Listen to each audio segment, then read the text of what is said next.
Hello my lovely student, this is Mansi. Welcome back to the channel. So अब हम exercise 3.3 start कर रहे हैं। फर्स्ट क्वेश्चन है हमारे पास। अच्छा, इस एक्सरसाइज को ढंग से समझना, काफी इंपॉर्टेंट क्वेश्चंस है इसमें, ठीक है। चलो, given a parallelogram A B C D, complete each statement along with the definition और प्रॉपर्टी यूज। सो यहाँ पे हमें क्या करना है, इसको पहले मैं थोड़ा सा ऊपर कर लेती हूँ। अब यहाँ पे जो ये स्टेटमेंट्स दे रखे हैं, इसको कंप्लीट करना है और क्यों हमने जो भी हम आंसर लिख रहे हैं उसका रीजन क्या है वो भी बताना है। जैसे कि सबसे पहले है हमारे पास फर्स्ट नंबर पे AD equals to, so AD equals to, AD क्या है हमारा, ये वाली लाइन है, ठीक है। और ये पैरेललोग्राम है, तो पैरेललोग्राम में हमें पता है ऑपोजिट साइड्स इक्वल होती है। दैट मीन्स AD इक्वल होगी BC की। ऑपोजिट साइड मतलब आमने सामने वाली। सो इसके सामने कौन सी है, CB या BC, कुछ भी बोल सकते हो। सो यहाँ पे हम लिखेंगे AD इक्वल्स टू BC। और रीजन क्या है, क्यों हमने बोला ये, because opposite sides of a parallelogram, ये पैरेललोग्राम का शॉर्टकट होता है, पूरा लिख सकते हो, are equal. So opposite sides of a parallelogram are equal. So हमने यहाँ पे इसको बोला कि ये BC के इक्वल होगी। सेकेंड नंबर पे देखो, सेकेंड नंबर पे है एंगल DCB। सो DCB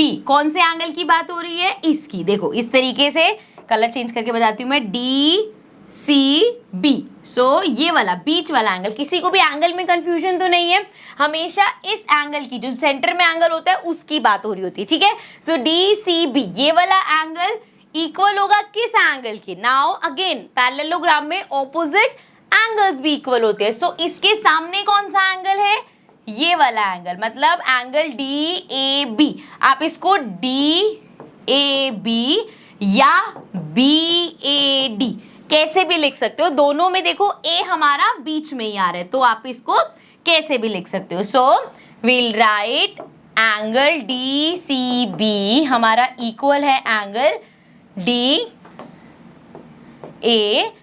के। और रीजन क्या देंगे, opposite angles of a parallelogram are equal, ठीक है। मैं थोड़ा जल्दी जल्दी में लिख देती हूँ, आप इसको अच्छे से फुल फॉर्म में लिखना पूरा, ठीक है। चलो थर्ड पार्ट देख लेते हैं। थर्ड पार्ट में पूछा है OC इक्वल्स टू, अब OC क्या है, अच्छा फिगर में जितना हमने यहाँ पे किया इसको रब कर देते ताकि थोड़ी सी साफ सुथरी हो जाएगी। सो आगे का समझाना इजी होगा। चलो नेक्स्ट हमें क्या बोला है, OC क्या है, OC ये है। अब ये किसकी इक्वल होगी, OC हमारी इक्वल होगी OA के। क्यों, क्योंकि हमें पता है पैरेललोग्राम के जो डायगोनल्स है एक दूसरे को बाइसेक्ट करते हैं। बाइसेक्ट का मतलब दो इक्वल पार्ट्स में डिवाइड करते हैं। So we can write OC equal होगा OA के। और रीजन क्या देंगे, diagonals of a parallelogram bisect each other, ठीक है, एक दूसरे को बाइसेक्ट करते हैं, ठीक है। यहां तक समझ आया। लास्ट पार्ट देख लेते हैं, पहले इसको थोड़ा सा और ऊपर कर लेते हैं। सो चलो लास्ट पार्ट में हमसे पूछा है major of angle DAB। Again इसको रब करती हूं मैं। सो अब हमें एंगल कौन सा बोला है, DAB। सो DAB मतलब ये वाला प्लस CDA मतलब ये। तो इन दोनों एंगल के बीच में पहले बताओ रिलेशनशिप क्या होता है। जब एक पैरेललोग्राम होता है सो उसके एडजेसेंट एंगल्स सप्लीमेंट्री होते हैं। सप्लीमेंट्री का मतलब कि उन दोनों का जो सम है वो 180 डिग्री के इक्वल होता है। दैट मीन्स फोर्थ वाले में हम लिख सकते हैं कि हमारा measure of angle DAB plus measure of angle CDA equal होगा 180 डिग्री के। रीजन क्या बताएंगे, adjacent angles of a parallelogram are supplementary, ठीक है। एडजेसेंट मतलब जो साथ वाले एंगल्स हैं वो उनका सम हमेशा 180 डिग्री होता है। आई होप ये समझ में आ गया होगा। बहुत छोटे छोटे सिंपल सिंपल क्वेश्चन है, बट ये जितनी भी प्रॉपर्टीज हैं या जितने भी आप कह सकते हो इस पैरेललोग्राम के बारे में चीजें आपको पता होनी चाहिए, ये बाय हार्ट आपको लर्न होती रहेंगी जब आप इस तरह के क्वेश्चंस करोगे, ठीक है। चलो moving to the next question. Question number 2 है consider the following parallelograms, find the value of the unknown x y z. सो यहाँ पे काफी पार्ट्स हैं हमारे पास, हमें बताना है यहाँ पे एक्स वाई जी इनकी क्या वैल्यू है, मतलब इसका क्या आंसर होगा, एक्स कितना होगा, वाई कितना होगा, जी कितना होगा, ये हमें निकालना है। अच्छा, एक चीज और, इस टाइप के क्वेश्चन स्टार्ट करने से पहले ही मैं आपको बता देती हूँ कि यहाँ पे जब ऐसे पैरेललोग्राम दे रखा है, कोई भी फिगर दे रखी है आपको, उसमें आंसर निकालने के लिए, एक्स वाई जी की वैल्यू निकालने के अलग अलग मेथड्स हो सकते हैं। तो ऐसा नहीं है कि अगर आपने निकाला, आपको यार मैंने तो लीनियर पेयर करके गया था, मैम ने ऑपोजिट साइड्स का कर दिया, किसी भी तरीके से निकल सकते हैं, बहुत ज्यादा वेज होते हैं, ठीक है। तो ये नहीं सोचना कि अगर आपने उस तरीके से किया मैंने अलग तरीके से किया तो मतलब आपका गलत हो गया, ठीक है, या मेरा गलत हो गया। हम क्या करेंगे, ये ध्यान रखेंगे कि आंसर सेम आ रहा है, प्लस अगर आप कोई और रीजन दे रहे हो तो वो रीजन करेक्ट भी होना चाहिए, ठीक है। चलो नाउ विदाउट वेस्टिंग टाइम इसको थोड़ा सा जूम करते हैं पहले तो। इस फिगर को थोड़ा सा जूम कर लिया हमने, and now you have to see, अरे so now you have to see, हमें एक्स वाई जी तीनों निकालने हैं, and also it is a parallelogram. तो पैरेललोग्राम है तो एक चीज तो हमें पहले से ही पता है भाई कि ऑपोजिट साइड्स इक्वल होते हैं। ये हमें जो 100 डिग्री दे रखा है, इसके ऑपोजिट में क्या है, एंगल y। हम यहाँ पे डायरेक्ट लिख सकते हैं कि y इक्वल होगा, पेन थोड़ा सा लाइट कर लेती हूँ मैं। यहाँ पे वी कैन से y हमारा इक्वल होगा 100 डिग्री की। क्यों 100 डिग्री के इक्वल होगा, साथ में मेंशन करना पड़ेगा, angle CBA will be equal to angle CDA। और क्यों इक्वल होंगे ये, क्योंकि दे आर ऑपोजिट, पूरा लिख देना, opposite angles of parallelogram are equal. ठीक है जी, समझ में आया, साफ सुथरा थोड़ा सा लिख लेना। तो यहाँ से एंगल y आ गया हमारा 100 डिग्री। अब इसके अलावा हमें पता है जो एडजेसेंट एंगल्स है वो सप्लीमेंट्री होते हैं, मतलब अगर ये एंगल और ये एंगल लूँ, मतलब x plus 100, x plus 100 degree मेरा इक्वल होगा 180 डिग्री की। ये चीज कहाँ से आई कि angle DCB plus angle CBA equal होगा 180 के, क्योंकि एडजेसेंट एंगल्स आर सप्लीमेंट्री। ठीक है, पूरा लिख लेना, adjacent angles of parallelogram are supplementary. ठीक है, यहाँ से मैं कह सकती हूँ x प्लस 100 मेरा 180 होगा। अब देखो आप ये भी कर सकते थे कि y हम निकाल चुके हैं, y प्लस x 100 ले सकते हैं, 100 के साथ z ले सकते हैं, हम में सेम चीज ही होगी। ठीक है, जरूरी नहीं है कि आप पहले ऐसे ही निकालो या बाद में वैसे ही निकालो। ठीक है, ये हो जाएगा हमारा x की वैल्यू निकालेंगे तो x इक्वल्स टू 180 माइनस 100, इसको ऊपर कर लेते हैं। we'll get x equals to 180 में से 100 माइनस करेंगे 80 डिग्री। यहाँ पे x आ गया 80 डिग्री, y हमने बता दिया 100। अब x का ऑपोजिट एंगल है z, हम कह सकते हैं z भी हमारा 80 डिग्री होगा, ऑपोजिट एंगल्स आर इक्वल। ठीक है, आप पूरा लिखना कि opposite angle of parallelogram are equal. ठीक है, यहाँ पे हमें x y z निकालना था, तीनों की हमने वैल्यूज निकाल दी। नेक्स्ट पार्ट पे चलते हैं। नेक्स्ट पार्ट है हमारे पास, अगेन थोड़ा सा मैं इसको जूम कर लेती हूँ ताकि फिगर और अच्छे से दिख सके।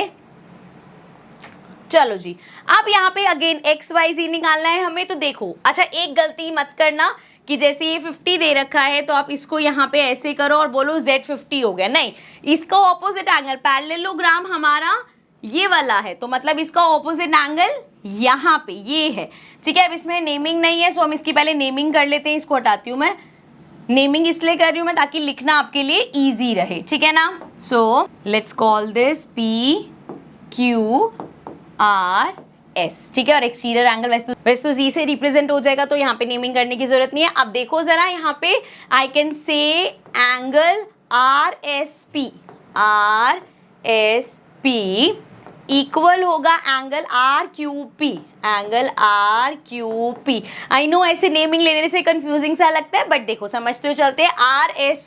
RSP मतलब ये वाला एंगल, देन RQP मतलब ये वाला एंगल। ये आमने सामने वाले एंगल मैंने बोला है इक्वल है, क्योंकि ये क्या है, दीज आर ऑपोजिट एंगल्स, ठीक है, पूरा लिखना, opposite angles of parallelogram are equal, ठीक है, यहां तक समझ आया। सो मैं कह सकती हूँ कि मेरा एंगल आर क्यू पी ये हो गया 50 डिग्री, ठीक है। अब हमारा ये वाला एंगल आ गया 50 डिग्री, बट ये एक्स वाई जी कुछ भी नहीं है, ठीक है। पहले तो अच्छा मैं इसको रब कर देती हूँ, लेट्स रब दिस। लेकिन यहाँ पे अगर मेरे पास ये वाला एंगल आ गया है, ये वाला एंगल, सो इसकी हेल्प से मैं z निकाल सकती हूँ। कैसे निकालूंगी, क्योंकि ये पूरा मिलके क्या बना रहा है, लीनियर पेयर बना रहा है। सो हम इसको लिखेंगे angle R Q P plus z equals to 180 degree. Again यहाँ पे मेंशन करना पड़ेगा क्यों 180 डिग्री के इक्वल है, because they are forming a linear pair, ठीक है ना, लीनियर पेयर बना रहे हैं वो। क्लियर, चलो अब यहाँ से z निकाल लेंगे। आर क्यू पी हमें पता है 50 डिग्री है, plus z equals to 180, so z की वैल्यू आ जाएगी 180 माइनस 50, 180 में से 50 माइनस करो, 130 डिग्री आ गया एंगल z, ठीक है। सो ये जो बाहर वाला z था हमारा वो 30 डिग्री, एंगल z नहीं सिर्फ z लिख देते हैं इसको। सो ये हो गया z इक्वल्स टू 130 डिग्री, ठीक है। अब देखो जरा यहाँ पे y और x निकालना है। पहली बात तो दोनों ऑपोजिट एंगल है, आपस में इक्वल होंगे, तो दोनों में से एक कोई भी निकाल लो। हमें पता है ये एंगल और ये एंगल दोनों क्या है, एडजेसेंट एंगल्स है, दोनों का सम क्या होगा 180 डिग्री। सो इसको ऊपर करते हैं, अरे फिगर ज्यादा ऊपर चली गई, चलो यहाँ पे लिख सकते हैं again angle R S P, angle R S P. अगर जैसे आपको मेरे यहाँ पे लिखते हो मैं लगता है कि कंफ्यूजिंग होता है मैम, तो मैं इसको शॉर्टकट में भी लिख सकती हूँ, बस आप समझ जाना और आप फुल फॉर्म में लिखना, ठीक है। जैसे सिंपल लिखते हैं एंगल एस हम प्लस एक्स हमारा इक्वल होगा 180 डिग्री। अब देखो एंगल एस यहाँ पे यही होगा और तो कोई है नहीं, लेकिन आप जब भी लिखोगे ये पूरा लिखोगे इस तरीके से, ठीक है। एंगल एस को आर एस पी या पी एस आर किसी भी तरीके से लिख सकते हैं, ठीक है। तो एंगल एस प्लस एक्स हमारा 180 डिग्री होगा, एक्स की वैल्यू निकालेंगे, एस हमारे पास कितना है 50, सो एक्स हमारा हो जाएगा 180 minus 50, so x equals to 130 degree, ठीक है, समझ में आ गया। और अगर x 130 है तो x, अच्छा यहाँ पे ये भी लिखना पड़ेगा हमें कि एडजेसेंट एंगल्स ये वो सप्लीमेंट्री होते, ठीक है, आप पूरा लिख लेना प्लीज। चलो अब x हमारा इक्वल होगा y के, because they are opposite angles और पैरेललोग्राम में ऑपोजिट एंगल्स इक्वल होते हैं, तो यहाँ से हम कह सकते हैं हमारा y भी 130 डिग्री होगा। So this means x y z तीनों की वैल्यू 130 डिग्री आई है, ओके। चलो सो नाउ नेक्स्ट पार्ट पे चलते हैं। अगेन इसमें भी हमें एक्स वाई जी निकालना है, इसको थोड़ा सा जूम कर लेते हैं। सो यहाँ पे अच्छा यहाँ पे एक एरर और है, यहाँ पे लिखा है मैंने 3 डिग्री, 3 डिग्री नहीं है, दिस इज 30 डिग्री, ठीक है। अब यहाँ पे इसको थोड़ा सा ध्यान से समझना, यहाँ पे हमें एक्स वाई जी निकालना है, ये हमें एक पैरेललोग्राम गिवन है, ठीक है, उसके डायगोनल्स बना दिए और ऐसे अरेंजमेंट कर दिए, तो हमें बहुत ध्यान से लेते हुए चलना है। और इस पार्ट को समझाने से पहले मैं आपको थोड़ा सा रिवाइज करवाऊंगी जो आप पहले क्लासेस में पढ़ के आए हो। जब भी हमारे पास दो पैरेलल लाइंस होती हैं, ठीक है, वो इस डायरेक्शन में हो सकती है या इस डायरेक्शन में, दो पैरेलल लाइंस को अगर कोई लाइन कट कर रही है, चाहे वो यहाँ पे हो चाहे वो यहाँ पे हो, इस लाइन को हम बोलते हैं ट्रांसवर्सल।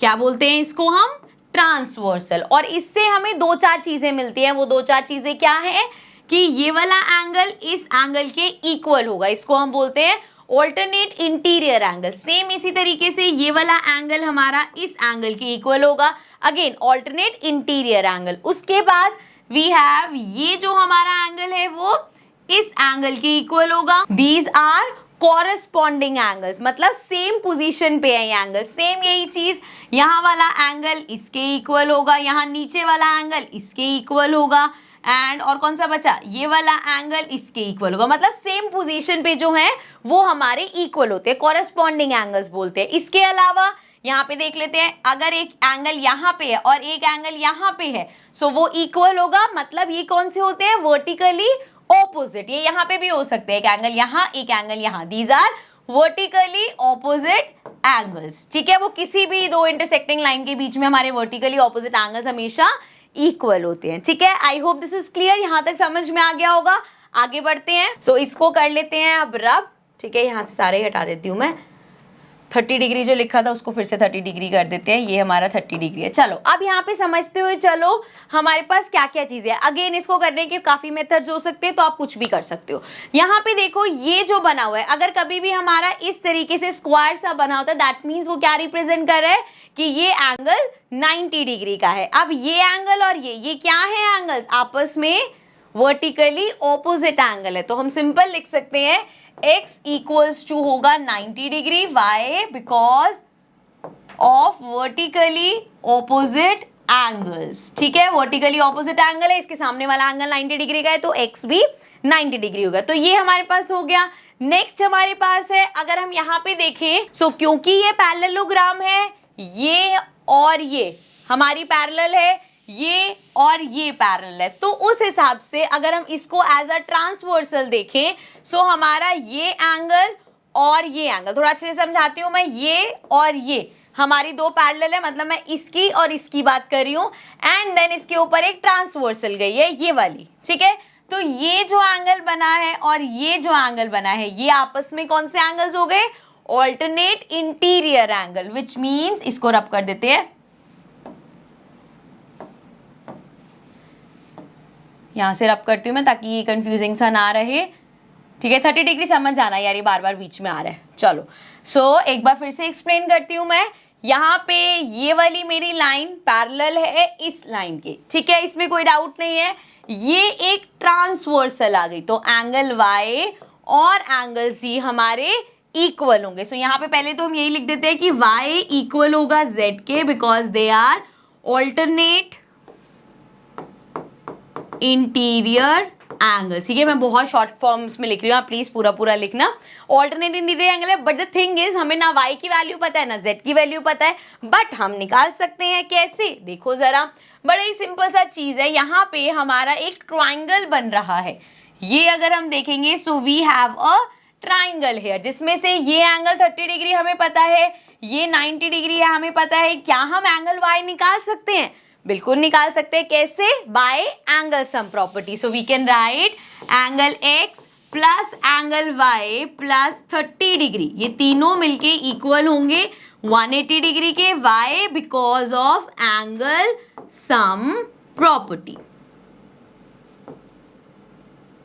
ओके फाइन, ये चीज समझ में आ गई। एंगल सम प्रॉपर्टी से हम कह सकते हैं तीनों का सम हमारा 180 डिग्री होगा। x हम पहले ही देख चुके हैं 90 डिग्री है, plus y plus 30 degree equals to 180 degree. So ये हो जाएगा 9 प्लस 3 9 10 11 12, ये आ गया 120 degree. So y plus 120 equals to 180, y की वैल्यू यहाँ से आ जाएगी 180 माइनस 120, सो ये आ जाएगा हमारा 60 डिग्री। सो y की वैल्यू 60 डिग्री आ गई। पहले ही हम बोल चुके हैं कि y इक्वल है z के, सो दैट मीन्स z भी हमारा 60 डिग्री हो जाएगा। ठीक है, ये चीज समझ में आई। सो x is 90, y is 60 and z is also 60। ठीक है, नेक्स्ट पार्ट पे चलते हैं। फोर्थ पार्ट है हमारे पास, फिर से इसको थोड़ा सा जूम कर लेते हैं। आजो आजो इधर आजो, चलिए। हाँ, सो यहाँ पे अगेन x y z निकालना है। पहली चीज जो इसको देखते ही मेरे को यहाँ पे नजर आ गई, दो पैरेलल लाइंस है, ये ट्रांसवर्सल का वर्क करिए। ठीक है, ये इसके पैरेलल है और ये एक ट्रांसवर्सल है। सो जब ये ऐसे ट्रांसवर्सल है, सो यहाँ जो एंगल है और यहाँ जो एंगल है, दोनों क्या है? कॉरेस्पॉन्डिंग एंगल्स है, विच मीन्स हम लिख सकते हैं z हमारा इक्वल हो जाएगा सीधा 80 डिग्री के, क्योंकि ये कॉरेस्पॉन्डिंग एंगल्स हैं। ठीक है, समझ में आया? इसको और भी तरीके से आप कर सकते हो, मैं भी बता दूंगी आगे। चलो यहां तक तो समझ में आ गया। ऑल्सो ये पैरेललोग्राम है, सो 80 और y क्या है? ऑपोजिट एंगल है, सीधा लिख दो y equals to 80 degree, because they are opposite angles, और पैरेललोग्राम के ऑपोजिट एंगल्स हमेशा इक्वल होते हैं। ठीक है, चलो ये भी आ गया। अब हमारे पास बचा x, तो x निकालने का क्या तरीका है? इसको और इसको, ये दोनों हमारे एडजेसेंट एंगल है, ये दोनों ले लो चाहे ये दोनों ले लो, एक ही बात है।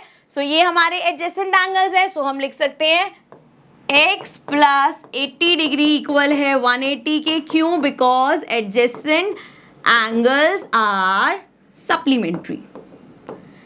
एक पैरेललोग्राम के जो एडजेसेंट एंगल्स हैं वो सप्लीमेंट्री होते हैं। ठीक है, सो ये हमारा आ जाएगा x equals to 180 minus 80 which is 100. So x की वैल्यू आ गई 100 डिग्री. ठीक है.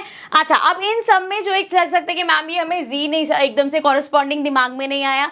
सो कोई बात नहीं भाई, जब आप x निकाल लोगे, x का ऑपोजिट एंगल कौन सा होता है? ये वाला. देखो अभी मैं निकल चुके हैं सारे, मैं सिर्फ अगर कुछ एक्स्ट्रा बताना है वो बता रही हूँ. ठीक है. सो आपके दिमाग में आ सकता है भाई x के सामने वाला ये एंगल है, ये कितना हो जाएगा 100. तो कॉरेस्पॉन्डिंग दिमाग में नहीं आता, कोई बात नहीं, ये 100 और ये z मिलके क्या बनाएंगे? Linear pair. तो भी हम कह सकते हैं कि 180 के इक्वल है, तो z हमारा हो जाएगा 180 माइनस 100, तो यहाँ से आ जाएगा 80 डिग्री. ठीक है. मैंने पहले ही कहा था इस टाइप के क्वेश्चन में हम बहुत सारे अलग अलग तरीकों से आंसर्स निकाल सकते हैं. ठीक है. I hope this is clear. चलो नेक्स्ट पार्ट पे चलते हैं. फिफ्थ पार्ट हमारा अगेन एक्स वाई जी हमें निकालना है. Let's zoom this. चलो, सो नाउ यहाँ पे देखो अगेन ये पैरेललोग्राम है, बहुत क्लियर दिख रहा है ये एंगल और ये एंगल क्या है? ऑपोजिट एंगल्स है. तो हम सिंपली लिख सकते हैं y इक्वल होगा 112 डिग्री के. y because they are opposite angles और opposite angles of a parallelogram are equal. पूरा मेंशन करना. ठीक है. चलो यहाँ से y तो निकल गया. अब अगर हम देखें सो यहाँ पे अगर ये दो पैरेलल लाइंस है, ये और ये, ठीक है ना, ये और ये पैरेलल है और ये हमारी ट्रांसवर्सल, ये हमारी ट्रांसवर्सल. सो यहाँ से ये एंगल और ये एंगल आपस में क्या रिश्ता है इनका? ये x है, ये z है. क्या है आपस में? दे आर कौन से एंगल्स? Alternate interior angles. तो यहाँ से हम कह सकते हैं x इक्वल होगा z के, because they are alternate interior angles. ठीक है. यहाँ तक समझ आया? सो इसको रब कर लेते हैं. अब आगे देखो, हमें ये तो पता चल गया भाई x z के इक्वल है, बट ना तो हमारे पास x है ना z है. कोई बात नहीं. यहाँ पे अगर मैं इस एंगल और इस एंगल की बात करूँ तो इन दोनों एंगल्स के बीच में क्या रिलेशन है? दोनों एंगल सप्लीमेंट्री होंगे क्योंकि ये पैरेललोग्राम के एडजेसेंट एंगल है. थोड़ा सा समझाने के लिए मैं इसकी नेमिंग कर देती हूँ ABCD. Okay. Now I am saying कि angle A plus angle B हमारा इक्वल होगा 180 डिग्री के. क्यों? Because adjacent angles are supplementary. ठीक है. आप पूरा लिखना, adjacent angles of a parallelogram are supplementary. Okay जी. चलो, अब इन दोनों का सम अगर 180 डिग्री मैं बोल रही हूँ, सो एंगल ए बेसिकली हमारा क्या है? 40 और z दोनों का सम. एंगल ए कैसे लिख सकते हैं हम? 40 प्लस z. यही तो है ना हमारा. सो एंगल ए की जगह I can write 40 plus z plus. अब एक चीज आप ध्यान रखना, अगर आप मतलब एग्जाम टाइम पे इस टाइप के क्वेश्चन कर रहे हो एंड आप क्वेश्चन जो है वो क्वेश्चन पेपर में से देख रहे हो एंड सिर्फ आंसर शीट में आंसर्स देख रहे हो, फिगर नहीं बनाई है, सो आप ऐसे ABC वगैरह नहीं कर सकते क्योंकि टीचर जो चेक करे उसको क्या पता एंगल ए कौन सा, एंगल बी कौन सा. तो अगर आपको ऐसे लेबलिंग करनी है सो पहले आपको फिगर अपनी आंसर शीट पे बनानी पड़ेगी, वहां लेबलिंग करके देन आप लिख सकते हो. ठीक है. चलो, coming back here. So z plus plus कर लो इसको, ये हो जाएगा 2 4 5 और ये आ गया 1 equals to 180 degree. So z हमारा हो जाएगा 180 माइनस 152 सॉरी. 10 में से 2 गया, 8 आ गया हमारे पास. यहाँ पे बचा 7 में से 5 गया 2, 1 में से 1 गया 0. सो दैट मीन्स z हमारा आ गया 28 डिग्री और हम पहले ही बोल चुके हैं z इक्वल है x के. सो दैट मीन्स x भी हमारा इक्वल हो जाएगा 28 डिग्री के. ठीक है. I hope this is clear. इस टाइप की क्वेश्चंस की आपको बहुत सारी प्रैक्टिस करनी है. इस क्वेश्चन में जितने भी हमारे पास पॉइंट्स थे या जितने भी हमारे पास पार्ट्स थे सबकी अच्छे से प्रैक्टिस करना और भी इस टाइप के क्वेश्चंस की प्रैक्टिस जरूर करना. नेक्स्ट क्वेश्चन पे आते हैं, बट वीडियो काफी लेंदी हो गया है. सो यहाँ पे अब इसके आगे के क्वेश्चन हम नेक्स्ट वीडियो में कंटिन्यू करेंगे. I will see you all in the next video. And अगर चैनल को आपने अभी तक सब्सक्राइब नहीं किया so please make sure to subscribe the channel. Bye bye for now.